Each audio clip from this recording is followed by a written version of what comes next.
We're sitting down with Michael Scheuer. He was the chief of the CIA bin Laden unit. Washington's enemy is an enemy that doesn't exist. We're fighting an Islamic enemy that Washington believes is out to kill us because we have elections, because we're free, because we have women in the workplace.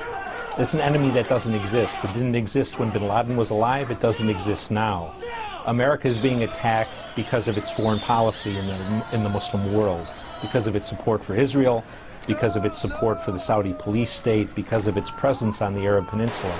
The real problem is the leaders of the Jewish American community in the United States who influence and corrupt our Congress. What they've done is create anarchy. They've created a situation where the only beneficiaries are the Islamists. The guns that have flown out of Egypt, out of Tunisia, out of Libya to the Islamists have been enormous in their volume. And the prisons that were opened in Egypt, Tunisia, and Libya have reinforced the Islamist groups across the world.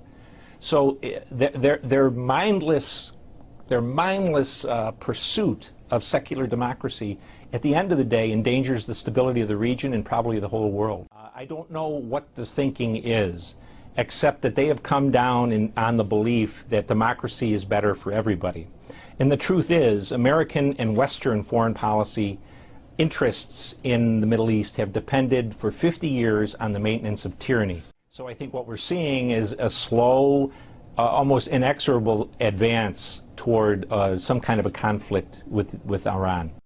The plot that was described by the Attorney General of the United States is a comic opera. Very strong Islamist presence in Libya. So the idea that somehow there's democracy afoot in Libya is just simply wrong. Become a country that's decidedly anti-American, anti-NATO. It can be probably less a hotbed of terror than a country that is vastly unstable. It seems the U.S. is almost creating grounds for terrorists to surge and then goes out fighting them. We see it in Pakistan. They got the whole nation alienated because of the strikes. A lot of people want revenge. How efficient is that? We are very efficient in this day and age, in the last 20 years, in creating enemies. We're not very efficient in creating security for the United States. We have the best educated population in the world, and we have the people with the littlest amount of common sense. How many times have we heard Mr. Clinton, Mr. Bush, Mr. Obama say, this has nothing to do with religion, this is not a religious war, this is a bunch of people who are just madmen. We are definitely fighting a religious war. And until we come to realize that, we are never going to be able to defeat it. In fact, we're encouraging the growth of a new generation of people who are going to fight us. It just demonstrates again the ignorance of the United States government in terms of its political leadership about what our problem is in the Muslim world. The key point of formation for Al-Qaeda was the presence of U.S. military forces on the Arabian Peninsula. 15 years after they declared war on us, we're now going to take people out of Iraq and put them in Kuwait and Bahrain and Saudi Arabia, reinforcing our presence on the Arab Peninsula, only going to cause us more foes and more enemies in the Islamic world. If the U.S. pulls out of everywhere, yes.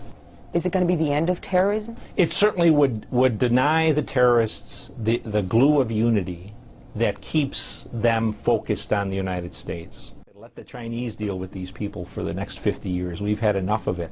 But I think the point is the Americans can't get out. We're dependent on the Saudis to maintain our interests in the world oil market, and the Saudis buy, next to the Chinese, more of our debt than anyone else.